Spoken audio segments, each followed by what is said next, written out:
The clamor of the Teutoburg forest had not yet died down when Rome realized 3 legions had vanished. Tens of thousands of soldiers, heavy shields, the eagles of the legions, everything dissolved into the damp air of the Germanic swamps.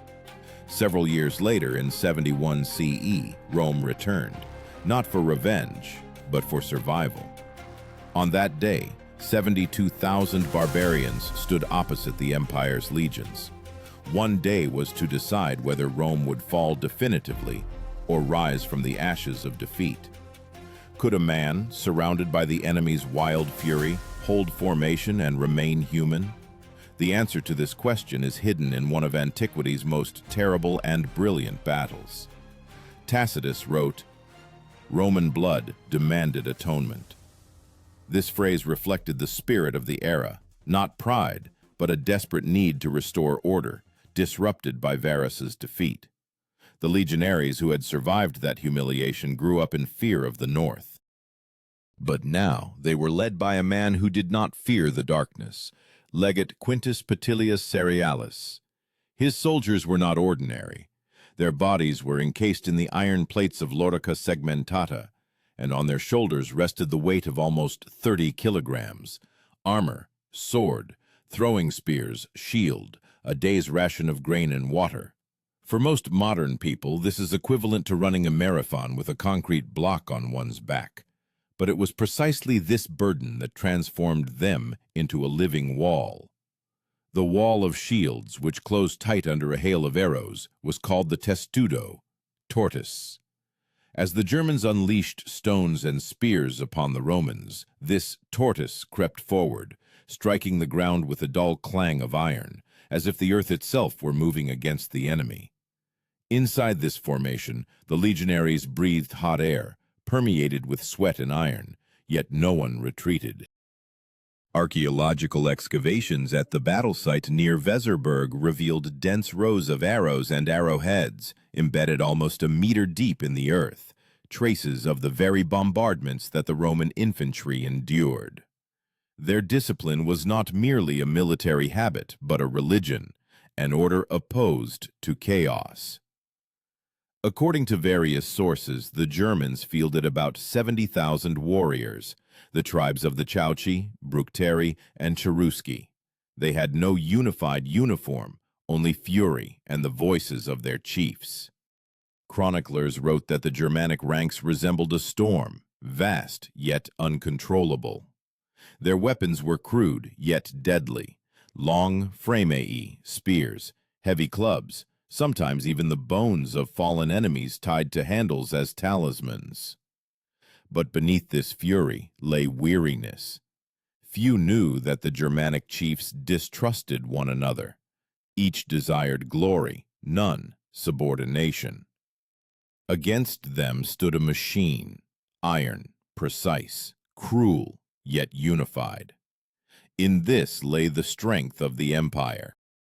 When the first trumpet signal pierced the morning fog, it seemed as if the earth itself trembled. The legionnaires raised their shields and stepped forward, as if a single body. This rhythm, heavy, relentless, was Rome. The empire was built not on bravery, but on order, and this order was to swallow the chaos of the Germans, as a steady step swallows the noise of a crowd. But before the bloody day began, Rome had to prepare. Every step, every piece of bread, every breath in formation, everything was calculated. For against chaos, only he who has calculated death in advance survives. Preparation for the great clash began long before the first clash of swords. Rome knew how to win not only on the field, but also before it, with numbers, logistics, order. Cerealis' legion moved north for weeks. Each soldier carried almost 30 kilograms of load, weapons, a cooking pot, grain for 3 days, personal equipment, and stakes for fortifying the camp. In total, a column of 20,000 men stretched for 10 kilometers. Every dawn began the same way. The sound of the tuba, a short command, raised standards. At night, the Romans dug out fortified camps, a ditch, a rampart, a palisade. These camps were called castra, and they were built according to a strict plan. Archaeologists found their traces even after 2 millennia, even lines of ditches and squares, as if the geometry of victory carved into the earth. Each castrum was like a miniature Rome, where order reigned even in mud and fear. The Romans knew discipline was more important than the sword. Centurions, the most experienced veterans, commanding 100 fighters, marched ahead with a vine staff in hand. This rod was not a symbol of authority, but a tool. It was used to strike the backs of those who broke formation. Plutarch wrote that the fear of disgrace in the legion was worse than death. In this lay the essence of the imperial machine. No one dared to waver, because every step of one depended on the shoulder of his neighbor. The Germans, however, prepared differently. According to Tacitus, they gathered in tribes, to the cries of priests and the smoke of sacrificial fires. They were inspired not by commands, but by songs. They did not build a camp, but lived under the open sky, believing that the gods of the forests would protect them themselves. Their bodies were adorned with tattoos, and their hair was whitened with lime. White crests on their heads gleamed like signs of wild pride. In this chaos lay a strength, flexibility, and madness, which the Romans could not comprehend. The Romans called such warriors furor Teutonicus, the fury of the Germans. This term went down in history as a designation for barbarian fury, which could sweep away formation if discipline faltered. But Cerealis understood. Chaos is not daunting if it meets a wall. And he created a wall not of stone, but of people. Each legion was divided into cohorts. A cohort consisted of 10 maniples, each with 2 centuries, 80 men in each. This entire structure was a perfect machine. When the trumpet called, everyone knew their place, their weapon, even their designated sector of death. It was not just an army. It was a living mechanism, where one man was worth hundreds of savages. At dawn, the day before the battle, Rome prepared for the final march. Soldiers cleaned their swords, greased their armor so it wouldn't rust in the rain. The legionaries ate a porridge of wheat and beans, meager but nutritious.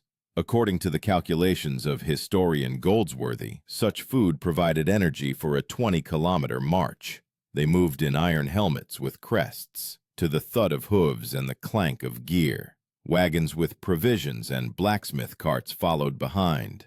The drivers were slaves and freed citizens, but they obeyed the same regulations. Tribunes, young aristocrats gaining battle experience, were responsible for order. They were entrusted with conveying messages between the centurions and the legate. The march was no less a trial than the battle itself. Wet roads, a raw wind from the Germanic swamps, cold, penetrating beneath their armor. Tacitus wrote that the Romans marched as if through the breath of death. But this breath made them stronger. They carried with them not only swords, but also Rome, its order, laws, traditions, the certainty that the barbarian world could be tamed. When the sun disappeared behind the fog, the legionaries halted. Trumpet signals announced, "Set up camp." The ground rang dully under the blows of spades. Within an hour, a ditch, rampart, and palisade had risen. In the center was the legate's tent. Nearby, the standards and the legionary eagle, a sacred symbol whose loss was considered a disgrace worse than death. The legionaries were silent, but each knew tomorrow the eagle would rise again above the land where Varus's legions had once fallen. That night, many did not sleep. Some sharpened their swords. Some whispered prayers to Mars. Some simply stared into the darkness. Beyond the rampart, the cries of the Germans could be heard. They sang, called upon their gods, beat their shields. The wind carried the smell of smoke and blood. The sacrificial rituals had begun. Morning brought silence. Fog lay spread over the field, and in this white shroud everyone felt the approach of something immense. The drums fell silent. The trumpets were quiet. Only the heart of each legionary beat steadily, like hammer blows on an anvil. They knew that this day would determine whether Rome would remain the master of the world or turn into another name on the list of fallen empires.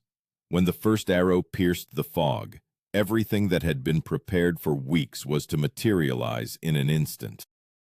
Order against chaos, discipline against madness. And it was not for the gods, but for people to decide the outcome of this clash. When dawn broke, the world seemed to freeze. A cold gloom spread across the plain.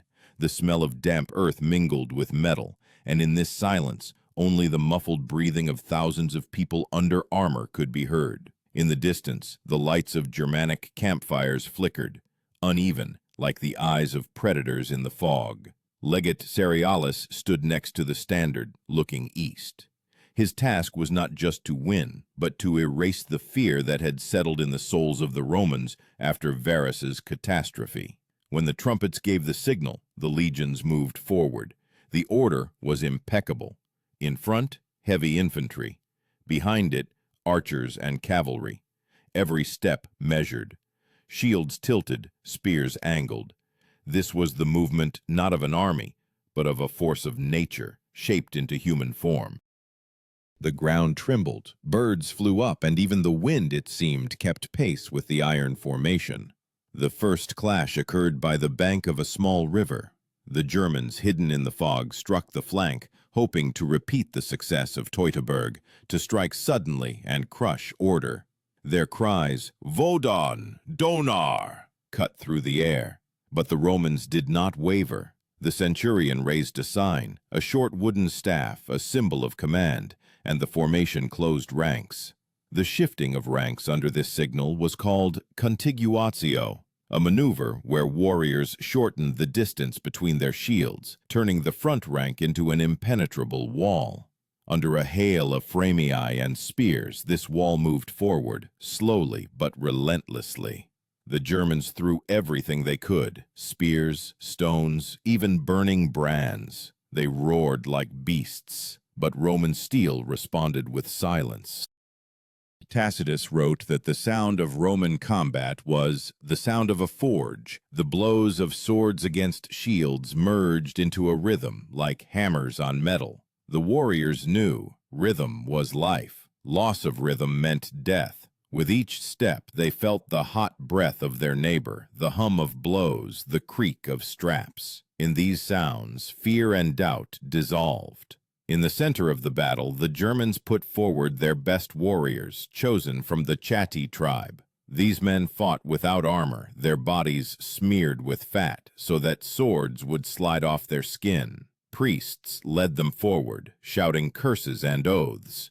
One of the ancient terms by which the Romans referred to such groups was clipiati, shielded ones. This term entered history as a designation for barbarian fury, which could sweep away formation if discipline faltered. But Cerealis understood.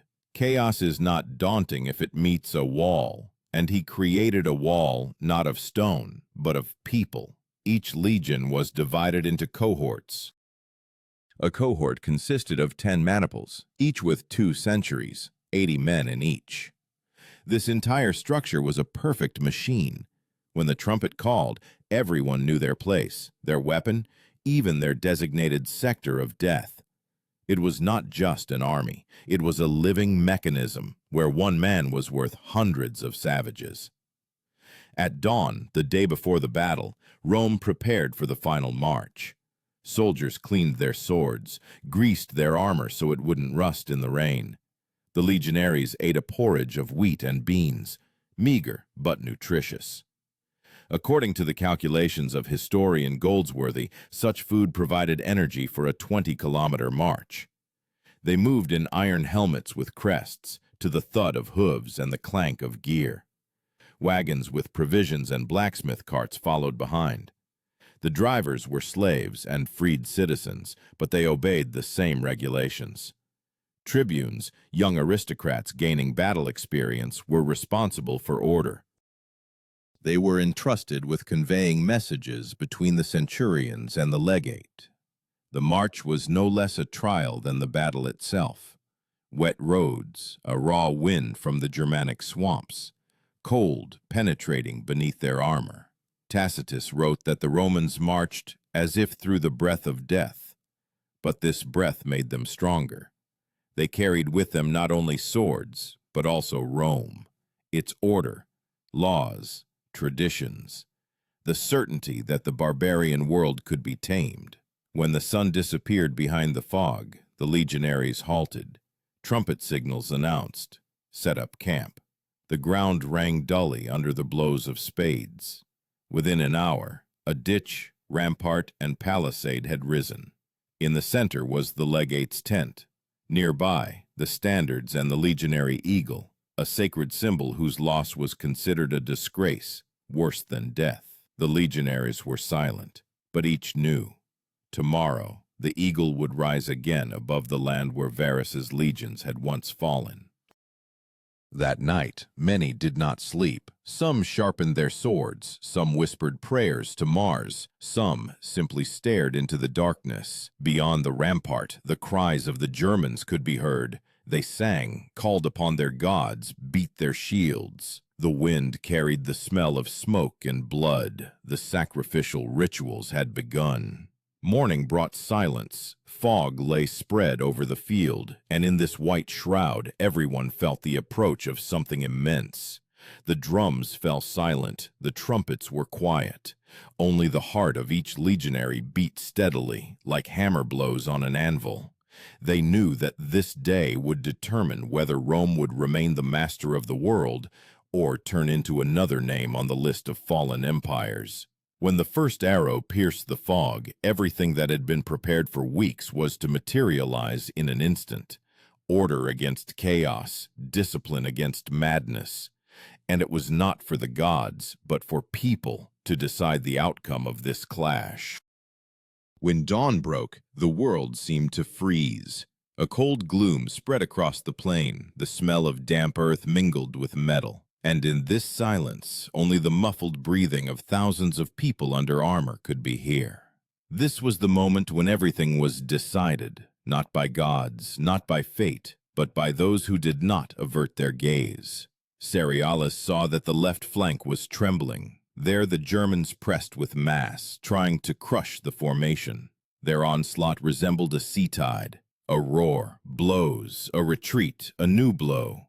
Then Cerealis sent forward the reserve, the 5th cohort. These warriors were veterans of Britannia, having gone through Boudicca's rebellion. Scars covered their faces, and their armor, the traces of dozens of campaigns. They marched without a shout, with heavy breathing, like shadows. In their hands gleamed short swords, gladii. These blades, about 60 centimeters long, were intended not for slashing, but for thrusting. The Romans said, "He who slashes wounds.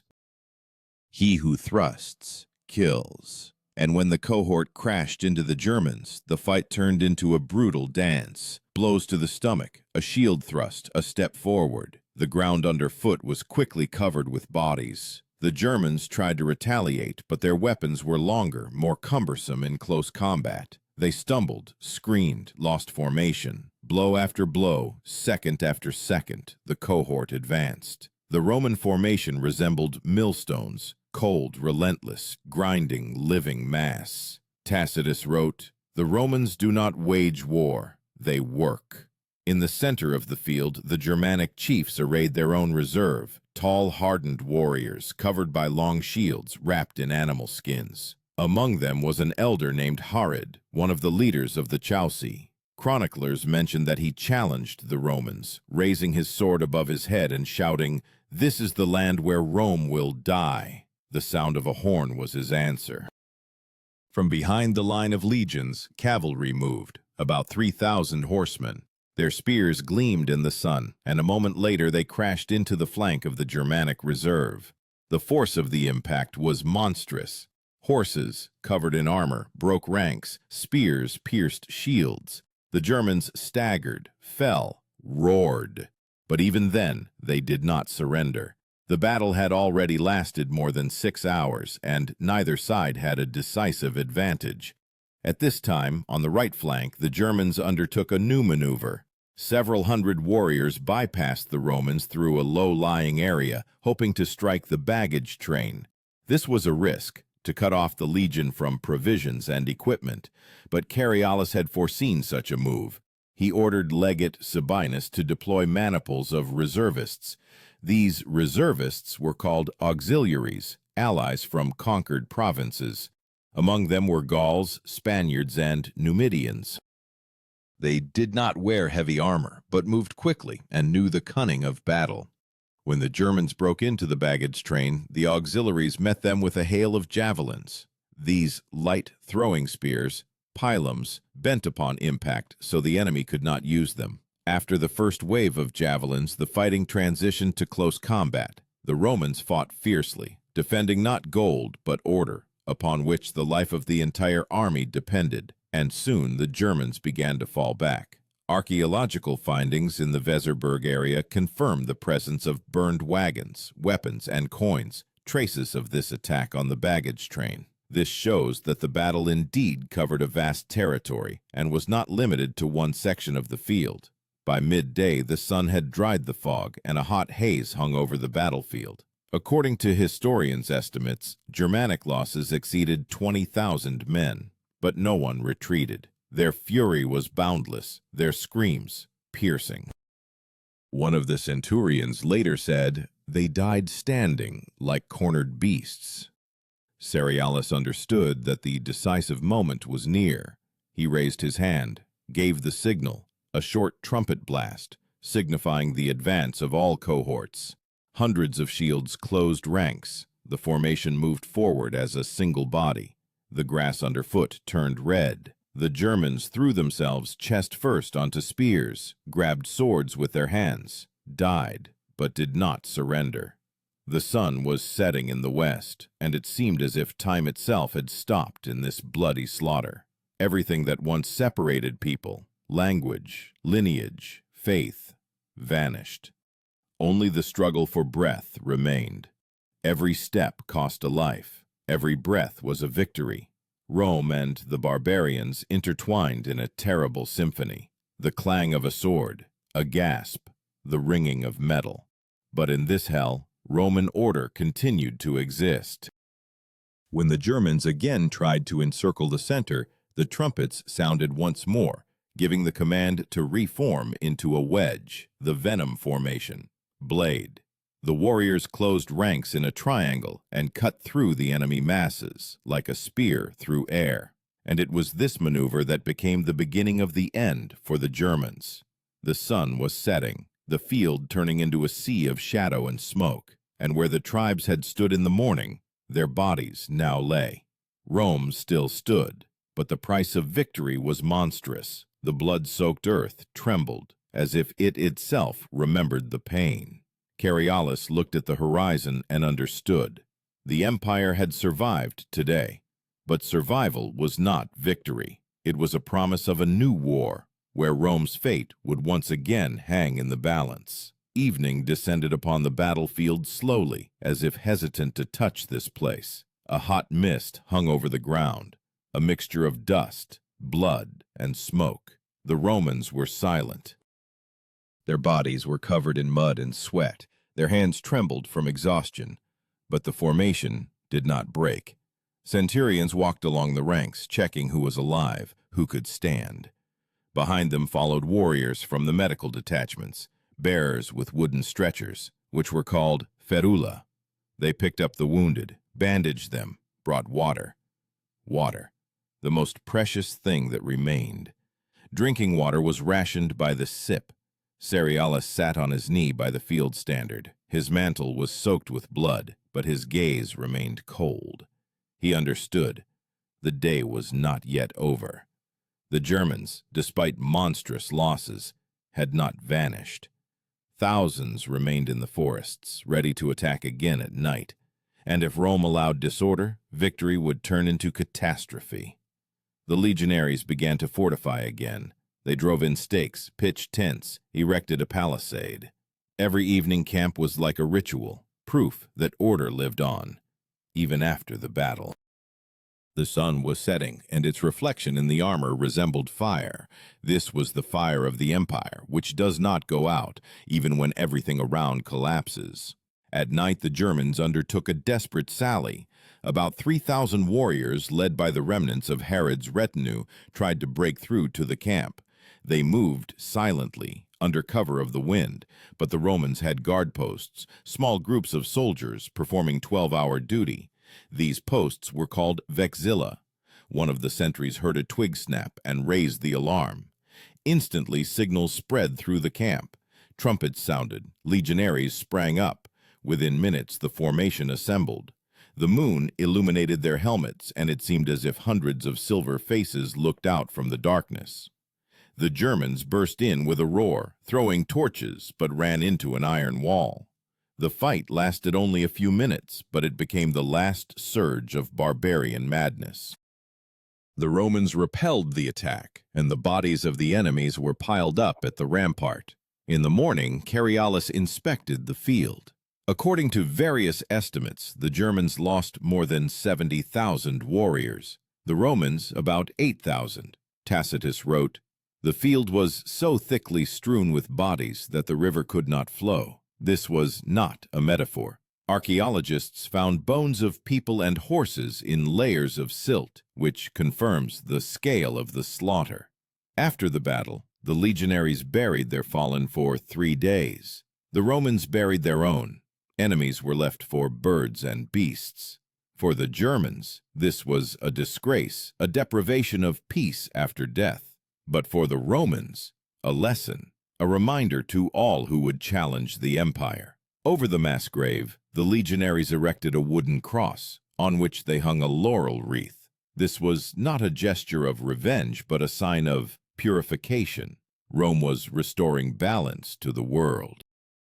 Interestingly, centuries later, archaeologists found fragments of inscriptions in those places where the names of fallen centurions were mentioned. This is a rarity. Usually the names of ordinary soldiers were not recorded.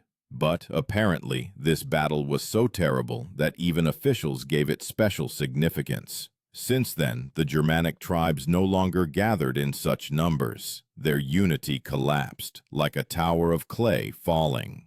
Rome reasserted its power on the Rhine and restored its garrisons, but the fear of the north remained forever. Even after winning, the empire felt that the limit of its strength lay not along rivers, but at the human limit. Cerealis knew this. In his report, he wrote to the emperor that Germanic fury is not exhausted, it merely sleeps. These words became prophetic. 100 years later, waves of barbarians would again move from the north, who would destroy the walls of Rome. But then, on that day, it seemed that everything was under control, that order had conquered chaos, that the empire was eternal.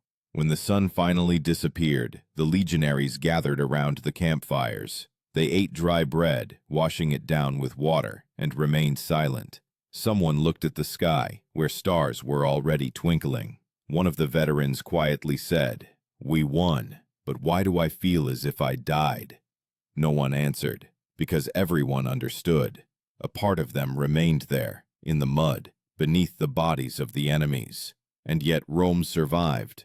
The legionary eagle was cleansed of blood and raised again over the camp, a symbol that had survived thousands of deaths. From this day, it signified not only the empire's power, but also its price. Every nail in those shields, every drop of sweat beneath the armor, every cry of pain became the foundation of what was called the word Rome. And although the battle ended, the silence brought no peace. Because victory that day meant only one thing. Humanity once again proved that it is capable of destroying itself for the sake of order. And somewhere deep in the forest, the wind stirred the grass, like the breath of those who did not return. A few days after the battle, Cerealis's camp transformed into a city of wood and blood. Blacksmiths repaired weapons, medics bandaged the wounded, scribes compiled lists of the dead. Every evening, as the sun dipped behind the hills, smoke rose above the camp. The Romans burned the remains of the Germans. This was an act not of revenge, but of sanitary necessity, but in the eyes of the northern tribes, sacrilege. They believed that the souls of the burned would not find their way to Valhalla. Thus, Roman discipline inadvertently spawned new hatred. Cerealis stood by the campfire, holding a scroll in his hand. In it, a message to Rome. In brief lines, victory achieved, barbarians dispersed. Losses are great, but order is restored. He understood that these words would enter the annals, where only a cold formulation would remain, not conveying the smell of burning, the weight of corpses, the gazes of the dying. History always smooths over pain. At night, Cerealis could not sleep for a long time. In his memory surfaced the faces of young soldiers, those who laughed in the morning and lay eyeless in the evening. He knew the Empire would remember only numbers, but for him, each of them was a universe collapsed into the mud. At dawn, the trumpets announced the assembly. The legionaries lined up, and the eagle's standard rose again. To the sound of drums, the army moved south, leaving behind it a smoking field where grass would no longer grow. In the wind flapped fragments of Germanic banners, the last witnesses of the fury which Rome had managed to subdue but not destroy. Thus ended this campaign, not with glory, but with silence, in which the steps of the departing echoed.